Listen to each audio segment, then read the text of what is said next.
नमस्कार। हम आज सोमवार है। आज जानेंगे कि मार्केट आज क्या करने वाली है।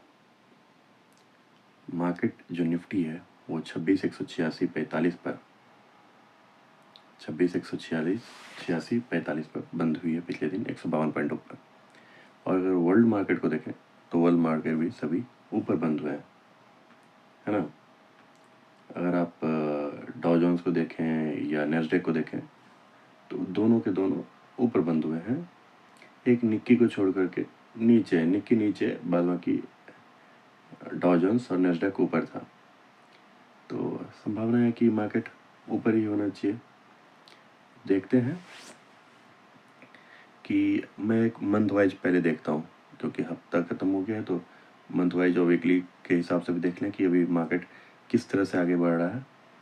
तो मंथ में देखें तो मंथ में जहाँ पे मार्केट ओपन हुई थी उसके आसपास ही है, ज़्यादा अभी मूव नहीं हुआ है ना। एक बार नीचे आई थी, मंथ में देखें तो एक बार नीचे आई है मार्केट। नीचे में ये लो 25,891 का 25,891 का इसने लो बनाया है, फिर कवर करके ऊपर आ गया है और जो 26,186 पे। ठीक है, तो मंथली अभी ज़्यादा कुछ नहीं दिखा है जब तक ये 325 को ऊपर नहीं तोड़ता। वीकली में देख लेते हैं कि वीकली में कैसा कुछ बन रहा है। वीकली में देखिए जो एक ईएमए बना है, मतलब इसको भी मैंने 9 ईएमए बना दिया। ईएमए का मतलब ये नहीं होता कि 9 दिन से है। ईएमए का मतलब अब इसका मतलब पिछले 9 कैंडल का हो गया। तो 9 कैंडल का जो है इसमें आप देख लीजिए, उसके हिसाब से भी ये ईएमए से ऊपर चल रहा है। ईएमए लगातार से ऊपर है, तो उस हिसाब से भी आपको ये दिखेगा कि सही चल रहा है। अभी एकदम ऊपर की तरफ ही है, अभी नीचे की तरफ नहीं आया है, तो अभी यहाँ भी ऊपर ही दिख रहा है। तो चलिए 15 मिनट पे आ जाते हैं और इसको 15 मिनट के हिसाब से देखेंगे कि ये हमें क्या करवा रहा है और हमें क्या करना चाहिए आगे के लिए।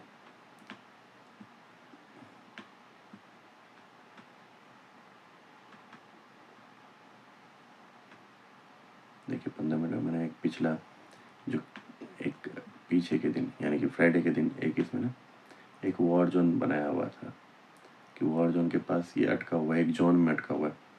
देखिए ये एक जोन बनाया हुआ है, मैंने 26,122 और 26,200 के आसपास का एक जोन बना हुआ है।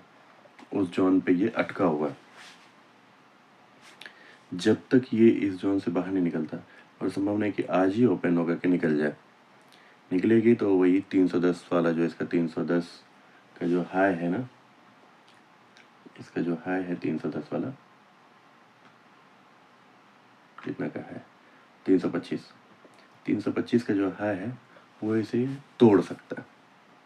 अब देखो 325 का हाई यहाँ पे दिखाई दे रहा है, 325 का हाई, तो 325 का हाई ये तोड़ सकता है आज अगर ऊपर निकले तो। इससे अगर ऊपर आज खुलते हुए निकल जाए, और चांसेस हैं कि ऊपर निकल सकता है, क्योंकि ये नीचे अगर इस जोन को तोड़ते हुए निकल जाए, नहीं तो क्या होगा ना कि ये इसी जोन में अटका रह जाए। ये जो अब जोन बना दिया है इसी जोन में अटका रह जाए, तो फिर तो जोन में ही एक दिन में जोन में ही घूमता रह जाए। हालांकि इतना छोटा जोन में घूमा है मार्केट 100 पॉइंट के अंदर में काफ़ी दिनों तक। तो जोन तोड़ता है इस वॉर जोन को, 200 से ऊपर 220 से ऊपर जाता हुआ दिखता है आपको, तो इसमें बाय कीजिए ऊपर के लिए 325 के लिए, यानी 100 पॉइंट आपको और मूव मिलेगा। डायरेक्शनल तो खेल सकते हैं, नहीं तो फिर नॉन डायरेक्शनल पे रहिए और ये जोन के अंदर ही रहेगा। मार्केट में भी इस हिसाब से तो मूव नहीं है। अब आगे कुछ नया चीज़ देखने के लिए मैंने सिर्फ आपको यही बताया था कि 9 EMA पे फोकस रखिए। 9 EMA जो है आपका, देखिए 9 EMA वाला जो मैंने बनाया हुआ है आपको, ये ब्लू लाइन को, हाँ ये जो देखिए येलो लाइन है ना, इसके ऊपर के ऊपर है, यहाँ से ये नीचे से ऊपर जा चुका है। अब ये जो 9 EMA वाला आपको जो मतलब तरीका बताया था करने के लिए कि मार्केट अगर एक तरह से ऊपर का ऊपर जाया जा रहा है, मतलब ये आप देख रहे हो ना, यहाँ से क्या हुआ है मार्केट, अगर आप देखें तो यहाँ से मार्केट क्या हुआ है, ऊपर गया। तो 9 EMA का क्या है, जो मैंने एक रूल बताया था 9 EMA वाला, कि अगर मानो मार्केट ऊपर की तरफ है और अगर ये मतलब मार्केट अगर ऊपर की तरफ है और 9 EMA को तोड़ता है और दूसरा कैंडल भी उसको प्रूफ करता है, तो फिर आप उसमें जो है उसकी क्लोजिंग के हिसाब से फिर उसके अपोजिट साइड अगर ऊपर है तो नीचे के लिए आप बाय कर सकते हो, मतलब पुट को बाय कर सकते हो, यानी मार्केट में आप सेल रह सकते हो। और अगर मानो मार्केट नीचे की तरफ है तो आप ऊपर की तरफ कर सकते हो। तो इसमें क्या है कि मार्केट अभी ऊपर की तरफ है, अगर ये 9 EMA से नीचे आता है तो आप पुट के लिए जा सकते हो, यानी पुट बाय कर सकते हो। इस तरह से आप इसमें काम कर सकते हो। तो देखते हैं, क्योंकि अभी आपको पुट के लिए आपको तैयार रहना है हमेशा के लिए, है ना। पुट कहीं पे भी आपको सेलर इसमें आपको मिल सकता है एक अच्छा खासा। तो हो सकता है कि आपको 9 EMA ऊपर 221 के आसपास जो वहाँ पे 9 EMA आपको बनाए तो अच्छा आपको मिल जाएगा, 100 पॉइंट का मिल जाएगा। तो पुट के लिए आपके पास एक ट्रेड मिलेगा, तो उसके लिए आप तैयार हैं।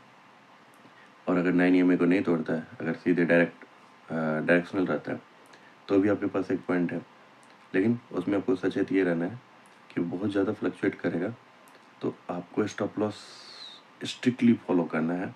और स्ट्रिक्टली तो दोनों में फॉलो करना है, लेकिन उसमें थोड़ा सा आपको ज़्यादा फोकस रखना है, थोड़ा सा स्टॉप लॉस थोड़ा सा बड़ा रखना है उसमें, क्योंकि उसमें ज़्यादा स्टॉप लॉस मारेगा। ये जो अपोजिट साइड वाला है, यानी कि आप जब से ये मार्केट ऊपर की तरफ जा रहा है और नीचे की तरफ 9 EMA से नीचे आता है, तो यहाँ पे आपको स्टॉप लॉस छोटा रखना है, ठीक है। तो दोनों चीज़ों पे आपने ध्यान देना है और आज इसके हिसाब से ही काम करेंगे, ठीक है। चलिए, धन्यवाद।